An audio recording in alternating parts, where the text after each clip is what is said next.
I'm Dr. Helen Fisher. I'm a biological anthropologist and I study love. I've written 6 books that sell all over the world on romantic love, how it evolved, what happens in the brain, and why you fall in love with one person rather than another.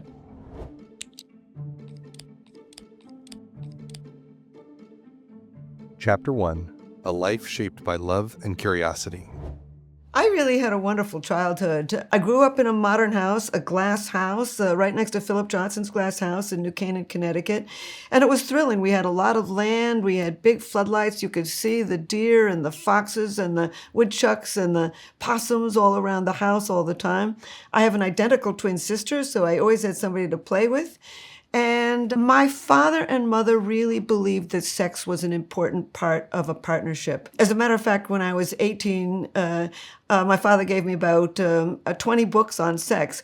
There was nothing prurient in our household. I never even saw him hold my hand. He was an executive at Time magazine. He was a good friend of Henry R. Luce. He commuted to New York every day, and I just played with my twin sister and went to school, was sent off to boarding school, certainly went to college, actually several of them, and then got into graduate school at the University of Colorado in Boulder and got my PhD in physical anthropology and human evolution. And then I focused on the brain and romantic love and attachment. Why we bother to pair up with somebody at all? 97% of mammals don't do that. It's very unusual that we love the way we do and we stick with one partner for periods of time. I remember my first sexual experience. You'll probably be disappointed, but my father loved to fish and my mother collected a lot of driftwood for her flower arrangements. And we went up to Cape Cod and it was in the autumn and we were playing on the beach, way, way up the beach. And I was about 5 years old. And my father, who was a very good tennis player, gave me a tennis ball and he put his big watch on my wrist.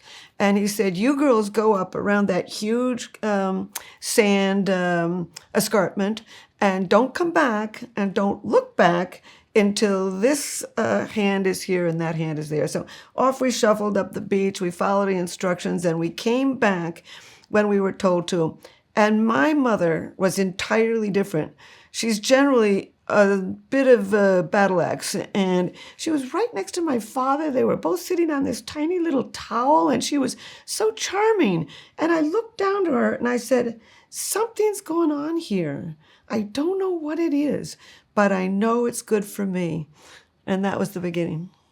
Sex was always a part of my family's life. I remember that on Saturday afternoon, my twin sister were instructed to never walk around that side of the house because it was a glass house and you could see in. And we were never allowed to knock on their bedroom door if, in fact, it was shut. So for some reason, sex was all around. I remember one time, very young child, and I walked out of a restaurant and Dad and Mother were standing out there waiting for the car, and I saw him reach and pat her on the fanny.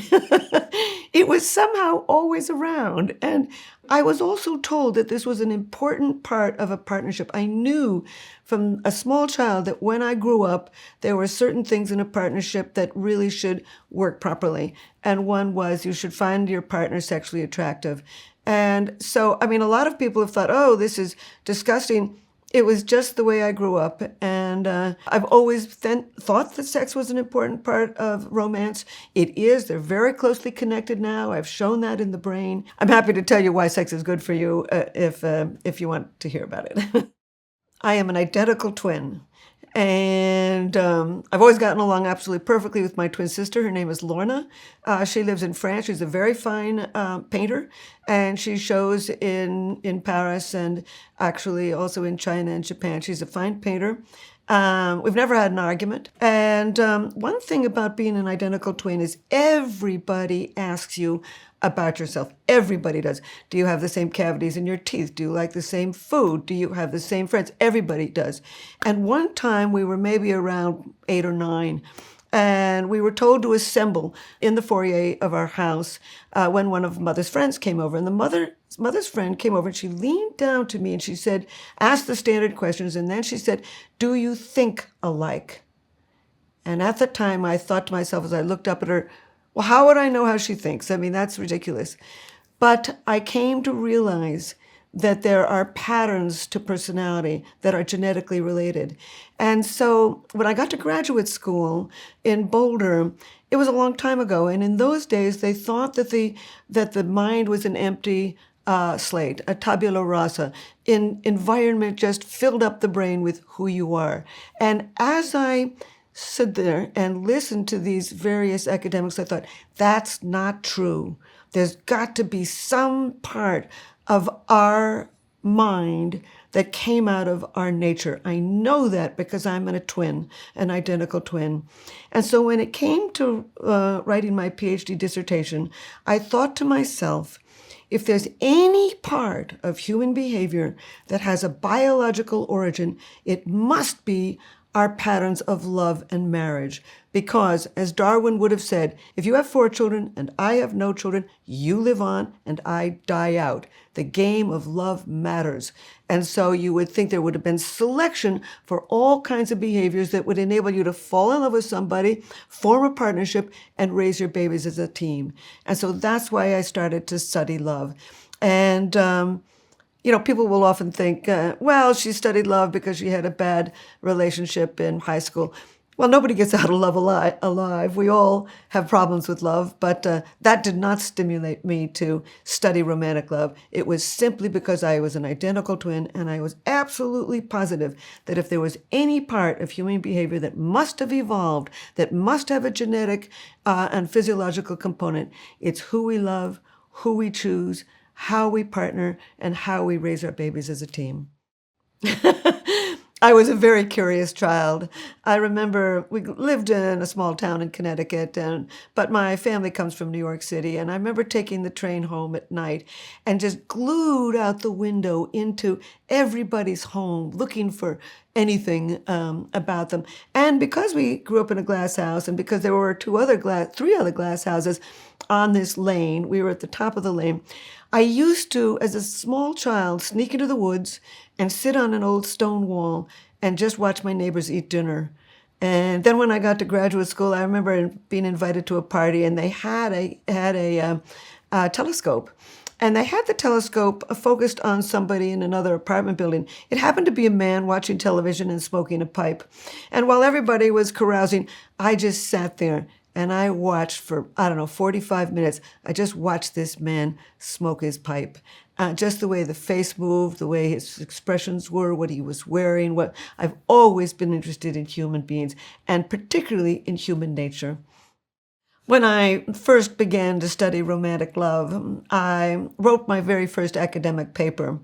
And it was on these 3 different brain systems that I think evolved for mating and reproduction. Sex drive being one, feelings of intense romantic love being the second, and feelings of deep attachment being the third. And I was maintaining in that article that these all evolved for various reasons. And I sent in that paper to a very good journal, and the peer reviews came back. And maybe 2, but at least 1 of the peer reviewers wrote back and said, you can't study this. It's part of the supernatural. And I looked at that and I thought to myself, does this person think that anger is part of the supernatural, that fear is part of the supernatural, that disgust or joy is part of the supernatural? Why would they think that romantic love, a basic brain system, would be part of the supernatural? I mean, all over the world, we've got data on over 200 societies. People everywhere fall in love. They pine for love, they live for love, they kill for love, and they die for love. It's a powerful brain system. And then you take a look at all the myths, the legends, and in more advanced societies, the plays, the operas, the symphonies, the ballets, the movies, the self-help books, the Valentine's Day, cards, letters, therapists. We are deluged with this basic human drive to love. Chapter 2. Love is a drive, not a feeling. I really began by wondering why we bother to pair up at all. 97% of mammals do not pair up, people do. So I thought that might be quite easy. And I looked at the demographic yearbooks of the United Nations, and in every culture in the world, and not only around the world today, but historically, traditional societies, hunting and gathering societies, Every single culture in the world has some mechanism for people to form some sort of partnership to rear their babies as a team. And so I really started by looking at the demographic yearbooks of the United Nations, reading over 90 ethnographic studies of hunter-gatherers and agrarian peoples and herding peoples, etc. And I just kept seeing the same pattern, no matter what their gods were, what they did for a living, what they wore, the songs they sang. Everything varies except love. And everybody loves. So I became convinced that this was a real thing, that we were built somehow to form partnerships. And then the day came when I thought to myself, well, then it must be something in the brain. And I remember I was walking along in Greenwich Village. It was about 3 o'clock on a weekday afternoon, and I suddenly thought to myself, these three brain systems must have evolved: sex drive, feelings of intense romantic love, and feelings of attachment. I remember even where I was standing, and I thought, maybe if I could put people into a brain scanner, I could find the basic brain pathways, the basic brain circuitry of these three basic brain systems. A lot of people have studied the sex drive. I didn't need to study that. We know some of the genes. We know some of the hormones. We know the pathways, really. I mean, to some extent, certainly, but quite a bit about the sex drive. So I felt that it was more important for me to study romantic love and feelings of attachment. And I focused on romantic love because people really do think it's part of the supernatural. Most people don't kill themselves over an attachment. They kill themselves over romantic love. I mean, it is such a powerful brain system that I thought to myself, if I can figure out what's happening in the brain, maybe I can help people understand this and, in fact, maybe not even kill themselves when they are rejected. Nobody gets out of love alive. We all suffer. Some people suffer more than others. Some people respond very dramatically, and some people can get over it relatively quickly. But nobody gets out of love alive. We all have disappointments. It's such a powerful brain system. I mean, everywhere in the world. It's very interesting because, I was talking to an anthropologist who studies the people in China. This was many years ago. And he said, oh, well, the Chinese don't love. Well, he didn't read any of their love poetry. Everywhere in the world, there's poetry and songs and dances and dramas that express love. So he went back to China, and he said to his assistant, who was Chinese, he said, well, I mean, in China, they don't love. And the assistant broke down, started crying, and said, I have a woman who doesn't love me. I don't know what I'm going to do. And that sent him on to studying romantic love in China. And when you look around the world, I mean, the poetry, a lot of anthropologists study potsherds or post holes or arrowheads or all kinds of more sophisticated things. But I really like to read poetry because I think it's a basic artifact of this basic brain system. And it always says the same thing. I remember one poet by a Chinese person, and it was something like this. It was something like, I cannot bear to put away the bamboo sleeping mat. The night I brought you home, I watched you roll it out. Even the things that a lover touches in your house acquire meaning.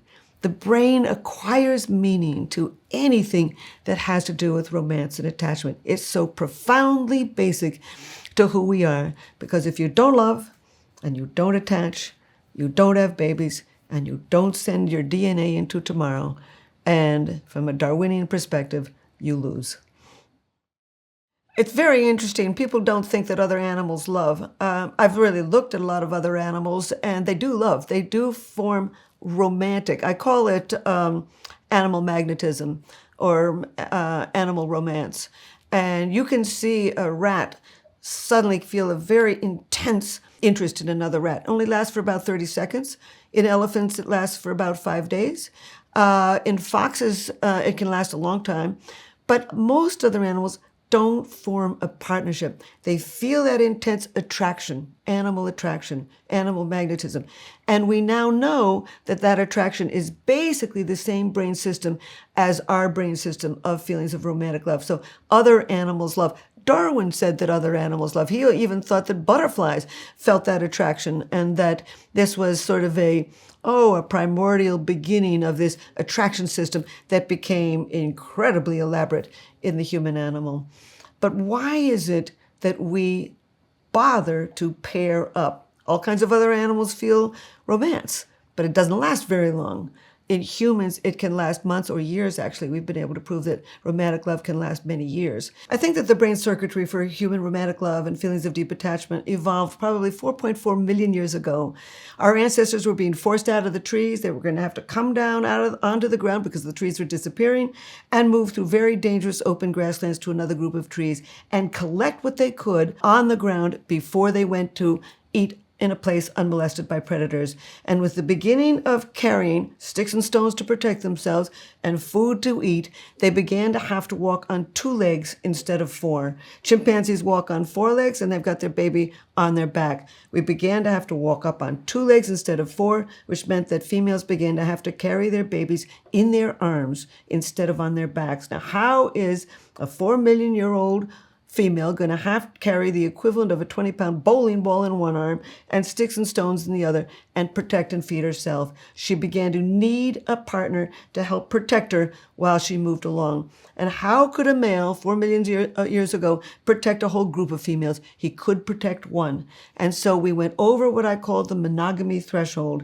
a threshold so in which the female needed a partner to help her raise her baby, at least through infancy, and males needed to protect at least one female with his DNA in her. And of course, females needed a male who wanted to stick around. Those that didn't stick around didn't have the babies and didn't pass their DNA onto you and me, leaving in the human creature today both men and women with a tremendous capacity to fall in love, form a partnership, and raise their children as a team. So the bottom line is, along with that, we began to evolve our human brain pathways for human romantic love and feelings of deep attachment.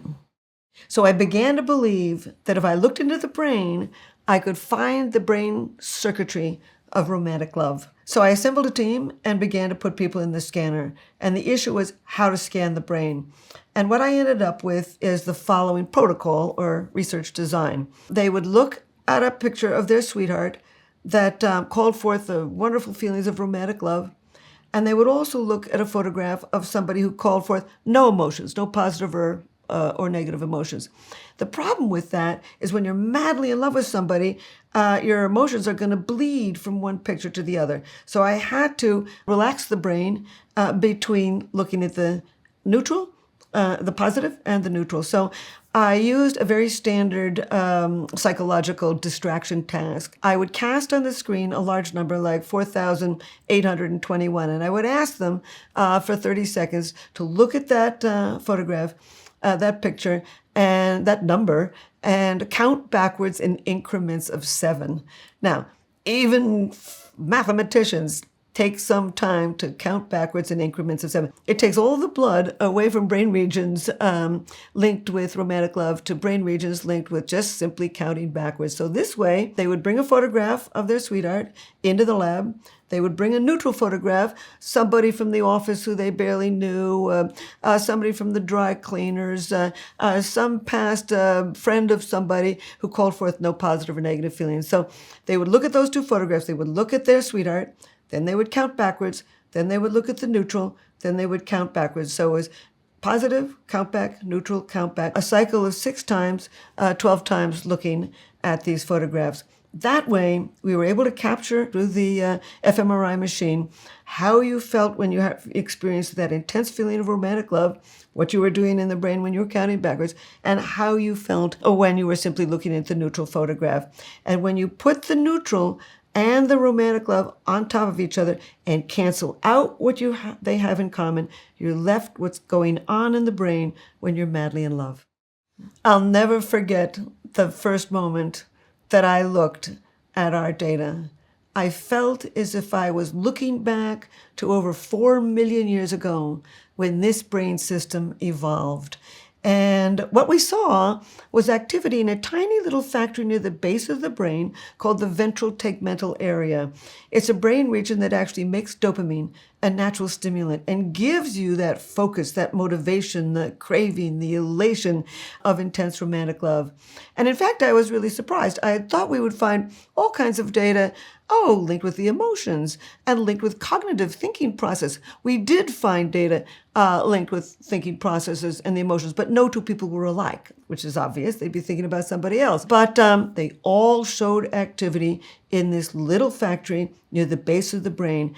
And I had thought that romantic love was an emotion or a series of emotions, but what it really is a drive, a basic mating drive that evolved millions of years ago to enable you to focus your mating energy on a single individual and start the mating process. As a matter of fact, we now call it a survival mechanism. The basic brain region that generates the dopamine and gives you that feeling of romantic love lies right next to the factory that orchestrates thirst and hunger. Thirst and hunger keep you alive today.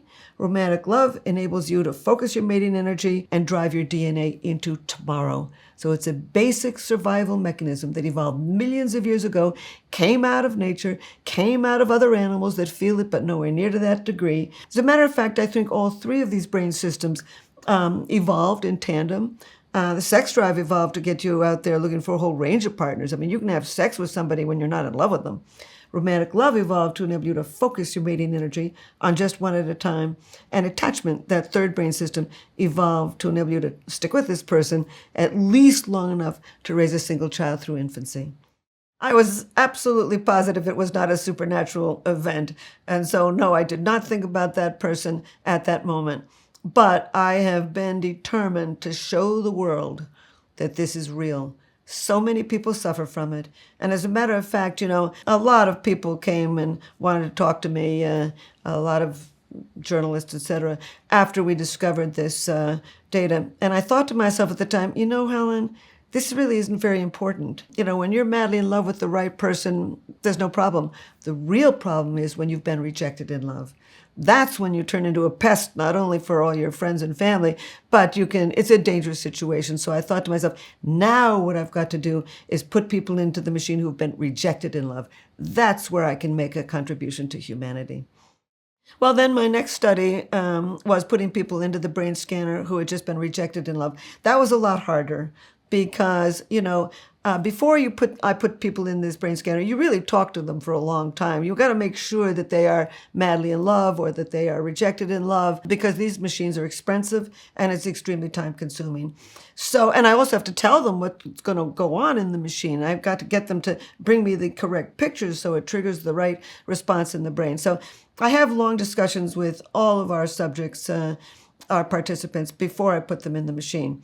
And when you've been rejected in love, one girl didn't show up for the scanning. She had not been out of bed for almost 4 days. Another person cried so hard in the machine that we couldn't use the data. She moved too much. Another person, after the scanning, came out of the machine and was so angry that he went home and, drank too much. And so I began to realize very early, now I'm playing with something that is so powerful that I began to make sure that I walk with them for a while after the scan was over, that I called them that evening and the following morning to make sure that everything was all right. This is when people kill themselves. This is when people kill somebody else. This is when they stalk. This is when they cry all night. This is when they slip into clinical depression. So I thought it was an extremely important study. I still think it is. And I was determined to see whether rejection in love was actually an addiction. I had even thought that happy love was an addiction because, when you're madly in love, you'll do the craziest things.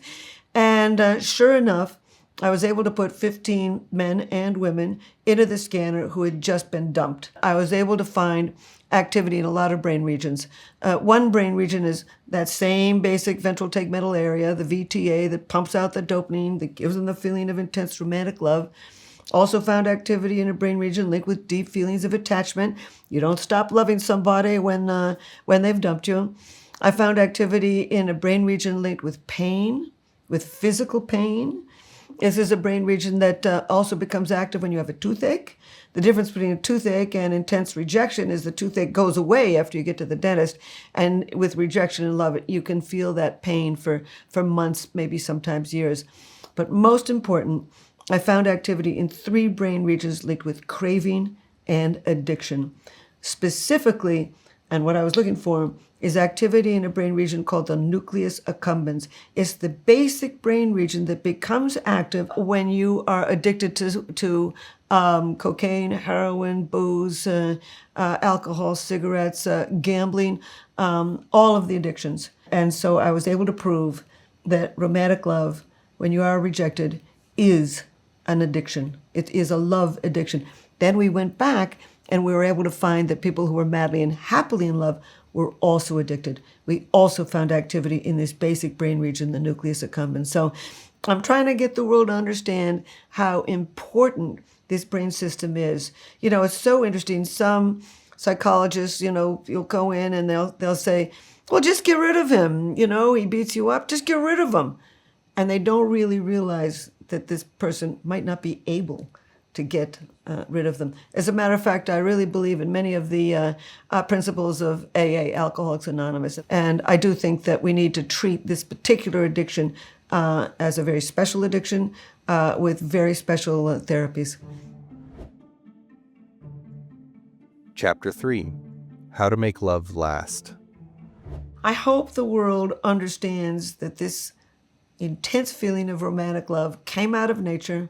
Everybody feels it, and we have to respect the intense feelings of people when they have been rejected in love, when they're happily in love, and when they're in love long term. My colleagues and I have put 17 people into the scanner who were in love long term. These were people all in their 50s and 60s. They kept coming into the lab saying, I'm still in love with her. Not just loving her, in love with her, or in love with him. So we put I think it was 17 people into the brain scanner using fMRI again, in love an average of 21 years.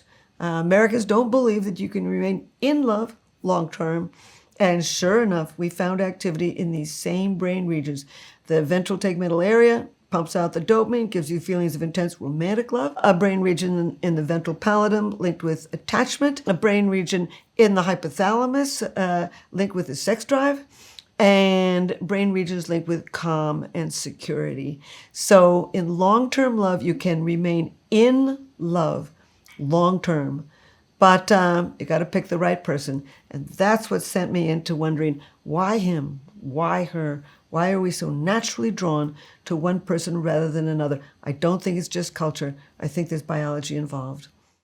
I know that some other scientists are trying to find what's basically love magic. I mean, you know, a great many cultures in the world have some form of love magic. And they are trying to see if we can concoct various drugs that either trigger the brain circuitry of romantic love or remain in love long term. I don't think that's possible. Personally, we do know that when you do novel things together with somebody, you can trigger or sustain feelings of romantic love. The reason being that any kind of novelty drives up the dopamine system in the brain. And that's one of the things that I say to people. If you want to maintain a long-term happy partnership, you want to sustain all 3 of these brain systems. You want to have sex regularly. That drives up the testosterone system, so you want more sex. Sex is very good for you if you like the person you're having sex with. If you want to sustain feelings of intense romantic love, novelty, novelty, novelty. And you don't have to swing from chandeliers. Just ride your bicycles going out to dinner, walk in a different part of town, go on a summer vacation to someplace else. Do something novel. And if you want to sustain feelings of deep attachment, stay in touch. Any kind of holding hands, kissing, walking arm in arm, sitting next to each other to watch television instead of separate armchairs, learning to at least start sleeping together in one another's arms. Any kind of continued pleasant touch drives up the oxytocin system. So I think what I'm working towards here is understanding these brain circuits enough, sex drive, romantic love, and feelings of attachment, so that we can use the data to find the right person, that's number 1, understand who they are, that's number 2, and sustain long-term happy partnerships. The reason being that happy partnerships are important. In a happy partnership, you live longer, you have fewer diseases. Any kinds of hugs drives up the oxytocin system. Any kind of laughter with the partner drives up the dopamine system. And any kind of play with the partner contributes to brain growth. So it's important to be able to find the right person and then sustain these feelings of the sex drive, romantic love, and attachment. And I'm certainly working that way in my science. I am Chief Science Advisor to Match.com, and I'm going on to my 16th year of that. And I'm a consultant to them, but I'll talk to them again tomorrow. I do it all the time. The first thing I did with them, I'll never forget the moment that they first called me. It was 2 days before Christmas in New York City. Nothing happens in New York City 2 days before Christmas. And I picked up the phone, and somebody said, "Would you meet with the people at Match 2 days after Christmas?" I said, "Sure." And they offered me some money too, so why not? And I went into this big glass building down on Canal Street and was sitting there in this room, and all of a sudden 11 people poured in. And I didn't know who they were. I thought, is this a think tank? Are there other academics here? And as it turns out, it was the CEO on down. And in the middle of the morning, he turned to me. I didn't know which he was at the time, but somebody had turned to me and ended up being the CEO. And he looked at me and said, "Helen, why do you fall in love with one person rather than another?" And at the time I said, well, nobody really knows. We tend to fall in love with somebody who's from the same socioeconomic and ethnic background, somebody with the same level of intelligence and good looks and education, somebody with the same reproductive and economic goals, and somebody who shares your social and religious values.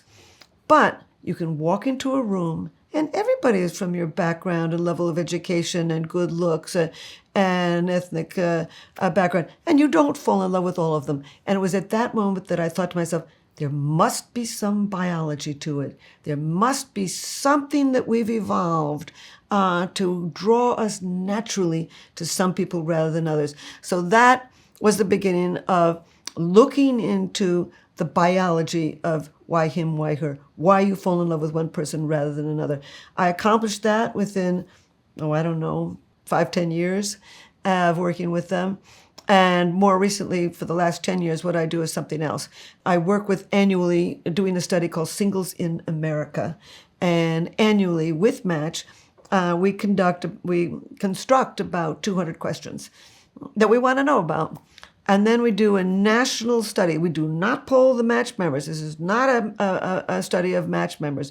It's a national representative sample of singles based on the U.S. Census. So we got the right number of blacks, whites, Asians, Latino, gay, straight, rural, suburban, urban, every part of the country, and every age group, age 18 to 71 plus. So we create about 200 questions, generally in July and August. And then we get the data back in early December. That destroys Christmas for me. And we assemble all the data, and I begin to find the patterns of who we love, how we love, where we love, when we love, what we eat. I know how many orgasms singles have. I know Republicans and Democrats and independents. I mean, I know what gays eat and what straights eat, which, by the way, is exactly the same thing. There's almost no difference between gays and straights except who you're attracted to. I've been trying to tell the press that for, 15 years. They can't understand that. These people love. It's a universal feeling, romantic love. And so we collect the data. I look for patterns, and then finally we write a press release, and then we write academic papers on it. We've already written 13 academic papers on it, understanding this huge data set. And it's so interesting. A lot of people have said, oh, well, why do you work with Match? Academics are supposed to stay in academia. Well, I've got data on 50,000 people. That's a real blessing. And indeed, in my personality questionnaire, I made this questionnaire based on brain circuitry.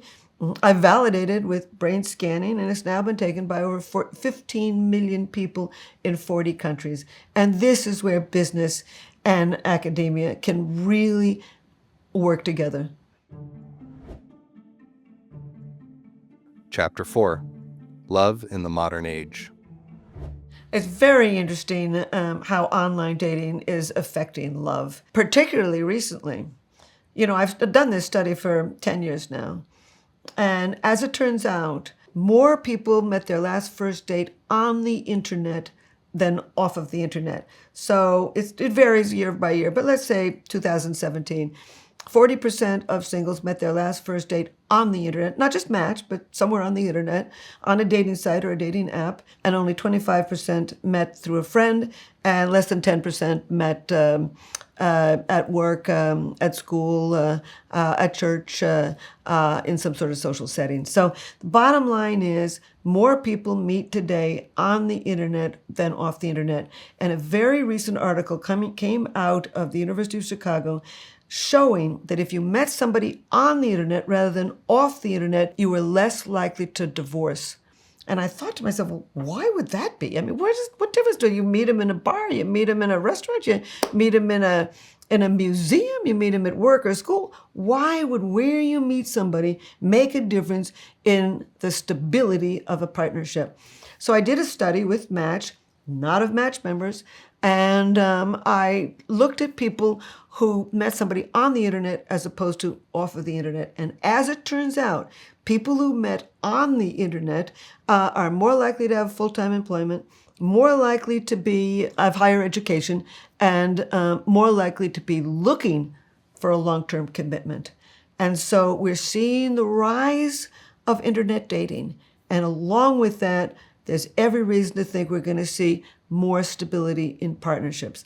The other thing that we're seeing is more interracial marriages, which I think is always great. So these are the long-term trends. You can't kill love. It's a basic brain system, like the fear system or the anger system or the joy system. You can't kill it. What it's changing is courtship.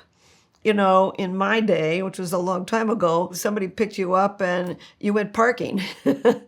150 years ago, you went to church and then went off to lunch and swing on the porch and met somebody that way. 50,000 years ago, you assembled at a water hole and you met somebody at the other side of the water hole. So courtship changes from one society and one culture and one time to the next. Courtship will keep changing. Romantic love will be with us forever. It's primordial, it's adaptable, and it's eternal. It will survive as long as we survive as a species. Long before the pandemic, I had already seen a very interesting new courtship process, which I call slow love. In the past, people, both men and women, married in their early 20s. Now they're marrying in their late 20s. This very long period of pre-commitment, slow love. They're getting to know each other very slowly. They're starting these days, just friends, we're just friends. Then they move into friends with benefits. You learn a lot between the sheets, not just the way somebody makes love, but whether they are patient, whether they're kind, whether they've got a sense of humor. Then, if that all works out, then they go out on the official first date and tell friends and family about the relationship, and then they slowly move in together, and then they marry. The bottom line is, with this slow love, by the time they walk down the aisle, they know who they've got, they know they want who they've got, and they think they can keep who they've got. As a matter of fact, 89% of singles today do believe that when you find the right person, you can remain married for life. What's interesting about this slow love is that the later you marry, the longer you court, the later you marry, the more likely you are to remain together long term. I know that because I've studied it through the demographic yearbooks of the United Nations. Everywhere in the world, in 80 societies, and I've got data from 1947 to 2011, it hasn't changed. The later you marry, the more likely you are to remain married. And we now have data on over 3,000 Americans showing that the longer you court and the later you wed, the more likely you are to remain together long term. That is slow love. There's a new stage emerging called video chatting. And they're meeting on the internet, then they're doing the video chatting, and then they're going out and meeting in person. And I have data that is very recent, within about 4 months. And as it turns out, these people who are doing the video chatting are having more meaningful conversations. They're having longer conversations before they meet in person. They're being more honest, more transparent. They're focusing less on their looks and the other person's looks, and they're focusing much more on whether this person is fully employed and is stable economically and financially. So we're seeing the slowing down even more of courtship. And as a matter of fact, what's interesting about this video dating is I did a study of almost 1,000 people who are doing the video dating right this minute, and it keeps increasing. 50% of them actually fell in love during their video chatting, and 56% of them reported that they felt some romantic feelings for somebody. So when you look at them, even if it's through a video camera, you can trigger this brain circuitry and fall in love. You know, romantic love, I think, is like a sleeping cat. It can be awakened instantly, and indeed is doing it on video chatting. So we're going to see more meaningful first dates, but fewer first dates, because they're now using video chatting as a vetting process, just seeing whether they want to go out on the first date.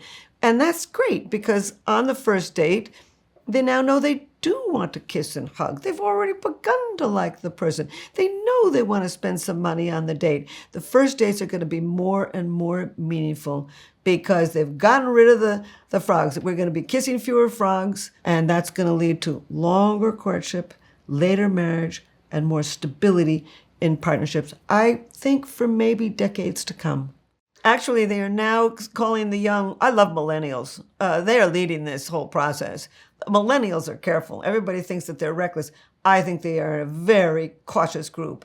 As a matter of fact, they're having less sex. You know, 1/3 of American millennials are living at home. Before the pandemic, they were living at home. And they weren't living at home because they were lazy. They were living at home because they want to put their career together. They want to get financially stable before they tie the knot. And they're very serious about love. They'll go out and hop into bed with somebody, but if it's not going to work, they get rid of it. You know, they've invented this term DTR, define the relationship.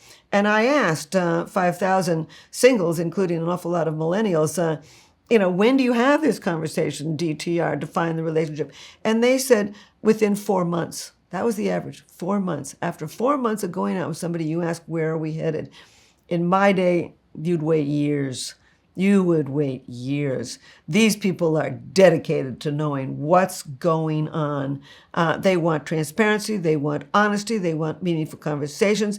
They're looking for somebody who's financially stable, and they're not going to take second best. They're going to wait. They feel they've got time, and they're using sex, I think, as an interview process. I mean, these days, they know how to avoid getting pregnant. They know how to avoid disease, and they don't have to walk the walk of shame. So sex has almost become, I think, a bit of a sex interview before the first date. And a lot of older people think that's crazy. Well, you mean you're going to have sex before the first date? Well, a lot of them forget that a first date, at least in New York City, can cost you $200. And these people want to go out and have a meaningful conversation and know that this could work.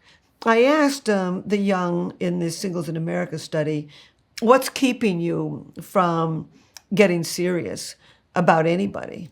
And millennials, say 40% of millennials said, I first want self-acceptance. Now, when do you get self-acceptance? It's very noble, but it's a noble crowd. Millennials are serious about love.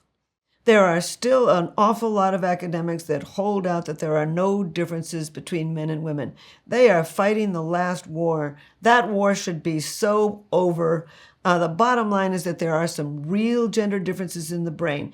And I'm not the only one that knows that. There's a huge amount of data that people, even doing brain scanning studies on something entirely different. They're not even looking for gender differences, and they see these gender differences. And the data is just overwhelming that there are some real gender differences that evolved millions of years ago. In fact, I wrote a whole book about it called The First Sex, The Natural Talents of Women and How They're Changing the World. And indeed, as women pile into the job market in cultures around the world, they really come with some incredible assets. And of course, for millions of years, men and women did different things. Men went out hunting all the time. For that, you needed the ability to track, to surround, to throw, to hit, to drag it home. There's a lot of data from around the world in over 22 societies that men tend to be analytical, logical, direct, decisive, tough-minded, and good at what we call rule-based systems, everything from engineering to math to computers to music. Music is very spatial. It's not spatial to me. I'm not high on the testosterone scale, but I used to have a boyfriend. He knew exactly where Beethoven was changing the key, what was amusing in Beethoven. I didn't see what was amusing in Beethoven's structure, but he was able to see that. Whereas women really are much more linguistically skilled, much better at reading posture, gesture, and tone of voice. Probably comes from millions of years of holding that baby in front of your face, cajoling it, reprimanding it, educating it with words. Women tend to be more trusting, more emotionally expressive. They tend to see the long term, men tend to see the short term. Women have a more holistic, synthetic, contextual, long-term view. They tend to be extremely imaginative. So the sexes have evolved through millions of years of doing different jobs, a host of different skills. The point is, men and women are like 2 feet. We need each other to get ahead, but we are not alike. When I talk about, when there are not a lot of gender differences when it comes to romantic love. This is a basic brain system like the fear system or the anger system. Men and women can both get angry. Women's anger dribbles out, and whereas men explode. So there's differences, but they both feel anger in the same way both men and women feel the love. When we put people into the brain scanner, we found no difference in that pathway for romantic love, but they express it somewhat differently. Men fall in love faster than women do. They fall in love more often than women do.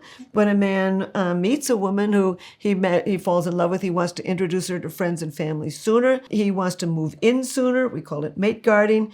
Men have more intimate conversations with their wives than women do with their husbands, because women have their intimate conversations with their girlfriends. And men are 2.5 times more likely to kill themselves when a relationship is over. So if I had to say who was the more romantic sex, I would say men rather than women. We've got a lot of data on that. Try telling that to a women's magazine. It's hopeless. I've been trying for 40 years. Yeah, I have studied romantic love and attachment for 50 years, ever since graduate school. And but I was never really interested in marrying myself. I did marry for about 3 months when I was 23. I thought that's what you were supposed to do. I knew as I was walking down the aisle, I did not want to marry him. I only did marry him because I was so scared of my mother that I didn't dare tell her I wasn't going to do it. But she was perfectly happy with me divorcing him. She was very sweet about it when the time came. I've had 3 very long-term, very good, happy partnerships. But I got married a few months ago, and I'm 75. And you ask me why? It's not because I was scared of old age. I'm not scared of it. I've got that somewhat under control as much as you can. But it was the right time. I found the right guy. And I really learned something about attachment that teenagers already know. It is different. I had always maintained in these long-term romances with these other men that why marry him? I'm gonna, if I die, I'm gonna give him whatever I got. I'm dedicated to the partnership. It's socially visible to the people around me. Why marry them? And so I didn't do it. And they were all perfectly happy to marry me. I've been invited many times, actually. But I just thought, this doesn't make sense to me. Why would I do that? And then last summer, I was out to dinner with a friend of mine who I'd been going out with for 5 years. And we were celebrating something, and something important. And he was drinking quite a bit of tequila, and I was drinking some red wine. And he looked at me and he said, "I'm going to marry you, Helen Fisher." And I just laughed. And then we were lying in bed, and I whispered to him, I said, "You said to me, I'm going to marry you, Helen Fisher." And he turned to me and he said, "Oh, I must have been drunk." Well, he was joking, but I took him seriously. I said, "I'm not going to discuss that again." And the following day, we were walking through the streets in New York, and he looked at me and said, "I'm going to marry you, Helen Fisher. And this time, I'm not drunk." And we got married in a field in Montana last summer, and then took a 2-week honeymoon. And instantly I saw how important this was. You know, you walk into a hotel and you say, well, we're on our honeymoon. Instantly, people respond. It's so meaningful to people. And I remember it was about a week ago, I was going through my drawer and I saw a little note to myself. I thought, I was still wondering, why did I actually get married? I mean, I was perfectly happy to get married, but how is this different? And I saw a little note that I had written to myself right after we got married and stuffed into that drawer, and I found it about a week ago. On the note, it said, I married for adventure. He married for union. And I looked at that note and I realized I found union and he found adventure. And I've asked him many times, how is it different? And he says to me, it's richer, it's deeper. And I think that's as good as I can get on it. It is richer, it is deeper. I never was going to leave him, even if I didn't marry him, but it's richer and deeper. Something that everybody else has known, and it took me 50 years to get there. But I'm there now. And you know what? I look at everybody's wedding ring. I notice every man's wedding ring, and I'm so touched. I'm more touched by a man wearing the wedding ring than a woman wearing the wedding ring. And I know something about those people. I respect them in a way that I probably didn't understand prior to this. It was very interesting, the beginning of our courtship. He worked for the New York Times for 22 years, and now he writes books. And so he had interviewed me over the years. But we were both invited 6 years ago out to a private ranch in the West. And during that course of the week, I really liked him. But I didn't push it at all. And he invited me back to the airport. It was a 2.5-hour drive. And during the course of the drive, he suddenly said, I'm going through an absolutely terrible divorce. I'm never going out with another woman. I'm never going to get involved in another woman. Never. And I thought to myself, I'm the only one in the car. He must be telling me something. And I said, well, okay, there's other boys around, you know. So we started for a year to go out just casually. Every 6 weeks or so, he invite me to go to the opera, or we go to the movies with a group of people, or to a museum, etc. And after a year, he'd always give me a big hug, and that was that. And then after a year of this, we were going to go down, we were going to have dinner, we were going to take a nice walk along the High Line in New York, and then we were going to go play pool. I don't know what got into me, and as we were having our cocktail, I pulled the cocktail napkin out from my drink, and I said, why don't we secretly write down on these 2 napkins what we would like to win if we win at pool? So I wrote down a real kiss. And I put that in my pocket. I didn't know what he had written down. So we have our dinner, we take our walk, and we play pool. He creams me at pool. I had played pool, I don't know, 10 times in my life. He'd grown up with a pool table in his basement. So I open his little cocktail napkin, and it says, sex and clarity. So I said, well, okay, I got the sex part, but what do you have in mind for clarity? And what he really wanted was friends with benefits. So I said, well, okay. And it was way too late now to do anything that night. So we were walking home in the dark. It was about 3 a.m. And I said to him, I said, you know, I study romantic love. And, you know, when you start having sex with somebody, you can trigger the dopamine system in the brain and fall in love with that person. Are you willing to take that chance? And he said yes. And that's what started it. I had known, and I pointed out to him, sex is not casual. Things happen in the brain. When you start having sex with somebody, any nice stimulation of the genitals drives up the dopamine system in the brain and can push you over the threshold into falling in love. And then with orgasm, there's a real flood of oxytocin and some vasopressin linked with feelings of attachment. So these 3 basic brain systems can often operate together. You start having sex, boom, you trigger the romantic love, you trigger the feelings of attachment, and you're off to the races. Casual sex is not casual unless you're so drunk you can't remember it. Casual sex is not casual. You can fall in love when you climb in bed together. I study millennials, and I've really come to believe that millennials are square. As a matter of fact, I was recently talking to a journalist in Russia, and they are calling their millennials the new Victorians. And that same day, I spoke to a journalist in Brazil, and she also regards millennials as the new Victorians. That term has not come to become popular in the United States yet, but millennials are square. They're having much less sex than we were in my day, in the baby boomers. In my day, herpes finally came in, but there was no really killing diseases at the time, and it was in the 60s. It was the sex and love revolution, and women were burning their bras, women were rising up, et cetera, et cetera. And so there was a lot of sexual experimentation. The millennials today are careful. These people aren't reckless. They're going out with somebody. They want transparency. They want honesty. They want to know what's going on before they tie the knot. So they're doing this very long period of courtship before they fall in love. We do study at Match this data from around the United States.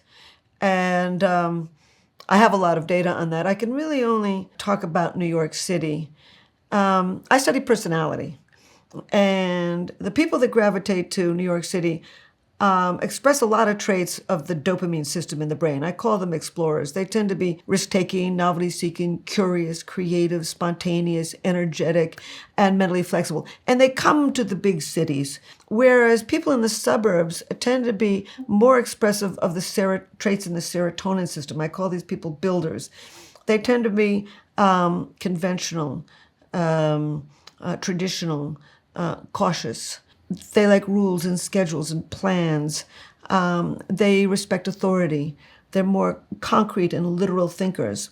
And they're more likely to have a gene in the serotonin system linked with religiosity. There was one point Match and I held a party in New York City for singles. And as it turned out, the singles who live in New York did not want to meet singles who lived in New Jersey. And I finally realized why, in the hinterlands, in the suburbs, and in the farmlands of America, you find many more people who express the traits of the serotonin system, what I call builders, what Plato called guardians. A perfect example would be Mitt Romney or Mike Pence. Now, they live in larger metropolitan areas. But the bottom line is, I study personality, and we've evolved 4 very broad styles of thinking and behaving linked with the dopamine, serotonin, testosterone, and estrogen systems in the brain. And I have a great deal of data about where these people congregate. And the high dopamine, risk-taking, novelty-seeking, curious, creative, spontaneous, energetic people gravitate to the cities. And the more cautious, conventional, traditional people who respect authority and follow the rules gravitate to the hinterlands. A lot of people think that these three different brain systems, sex drive, romantic love, and feelings of attachment, are phases. They're not phases, they're brain systems. So you can start out in college or at work or wherever feeling deep attachment for somebody. You're not romantically interested in them and you don't want to have sex with them. You're feeling deeply attached to them. They've got a wife, you've got a boyfriend, etc. Then things change, they divorce, the other person divorces, you break up with your boyfriend, and boom, all of a sudden you fall in love with them. So you can start out with attachment and then fall in love with somebody and then have sex with them. Or you can fall madly in love with somebody and then have sex with them and then feel feelings of attachment. Or you can start out just having casual sex with them, boom, feelings of deep romantic love, and then move into feelings of attachment. Or you can start having sex with them and feel deep feelings of attachment, and then years later fall madly in love with them. So they're different brain systems. They're not stages. And of course, what we all really want is to sustain a long-term partnership with all 3 of these brain systems intact. And you can even do it in the course of a day. You wake up in the morning, you feel sexy, you make love, then you go to breakfast and suddenly he or she says something absolutely charming, you feel the rush of romantic love, and then in the middle of the day you get a text from the person that gives you a sense of deep attachment. So all 3 of these brain systems can wax and wane. Sex drive certainly can wax and wane. Romantic love can certainly wax and wane. Feelings of attachment are pretty stable. It's very interesting. You can fall in love with somebody instantly. You can feel the sex drive instantly, but romantic love takes time. And in fact, we've even proven that it's hard to get rid of that feelings of attachment. The main secret to getting rid of attachment is time. We've looked in the brain and found that attachment recedes often very slowly. It takes time. Whereas romantic love, that can take time too. But the bottom line is romantic love and feelings of intense sex drive can be triggered instantly. Attachment takes time. You got to get to know the person. You got to learn to trust the person. As a matter of fact, I've asked every year, I ask all these singles, I've got data on 50,000 of them now around the country, every age group, every background. What are you looking for in a partner? And the top 5 things are always the same. And over 95% of singles say they're looking for these 5 things. Somebody who respects them, somebody who they can trust and confide in, somebody who makes them laugh, somebody who makes enough time for them, and somebody who they feel physically attracted to. That's different from in the past. Going back 100 years ago, a young girl living on a farm had to find a man who was from the same background, same political perspective, same social connections, and hopefully from the farm next door. We're finally at a time in humanity when we can choose what we want for companionship. As a matter of fact, what we're doing now is we're moving forward to the kinds of partnerships that we had 1,000,000 years ago. For millions of years, our ancestors lived in these little hunting and gathering groups. And, women commuted to gather their fruits and vegetables. They came home with over 50% of the evening meal. The double income family was the rule. Women were just as powerful as men, sexually, socially, and economically, and they could leave bad partnerships to make a better one. We settled down on the farm. Men's roles became much more important, moving the trees, moving the rocks, plowing the land, going off to local markets, and coming home with the equivalent of money. Women's roles became much less important. They couldn't go off and gather. Their main job was to have babies to help them pick on the farm. And with that, we see the rise of all kinds of beliefs. A woman's place is in the home, virginity at marriage, a man's the head of the household, and till death do us part. Can't leave the farm. What are you going to do? You can't cut the cow in half and take it out of town or move half of the wheat field. You're stuck. And before our eyes, right now, love is changing. We're no longer virgins at marriage. We're moving forward to the double income family.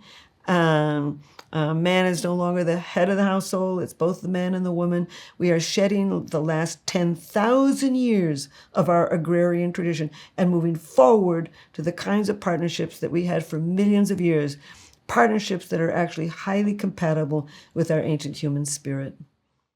After that, CEO of Match turned to me 15 years ago and asked me, why do you fall in love with one person rather than another? At that moment, I realized there has to be more to mate choice than just your childhood, just your experience. There has to be some chemical composition that drives you naturally towards him or her. And with that set me on the study of the biology of personality. And I was able to establish that we've evolved 4 very broad styles of thinking and behaving linked with the dopamine, serotonin, testosterone, and estrogen system. And I call these people the explorer, the builder, the director, and the negotiator. Now, we're all a combination of all of these traits, but we all have certain personalities. And I've never met 2 people who are alike. Even my identical twin sister and I are not exactly alike. But what I was able to find is that explorers, people who are very expressive of the traits in the dopamine system, they tend to be novelty-seeking, risk-taking, curious, creative, spontaneous, energetic, and mentally flexible. They're drawn to people like themselves. People who are very expressive of the traits in the serotonin system, I call them builders. They tend to be cautious, traditional, conventional. They follow the rules. They respect authority, like rules, plans, and schedules. They're concrete thinkers. They tend to be religious. They're also drawn to people like themselves. In those 2 cases, similarity attracts. In the other 2 cases, opposites attract. People who are very expressive of the traits in the testosterone system are drawn to those expressive of the traits in the estrogen system and vice versa. For example, my boyfriend husband is very high on the dopamine system, as I am. We both have traveled all over the world a great deal. We're both writers. You got to be creative to be a writer. And we constantly do novel things together. That works. We're both high dopamine. We're built to be drawn to each other. He's very high testosterone, and I'm very high estrogen. Another natural match. But he's higher on the serotonin system than I am. He's more traditional. And it was he that invited me to marry him. He even asked me the other day, Helen, were you ever thinking of marrying me? And I said, well, no, no, not really.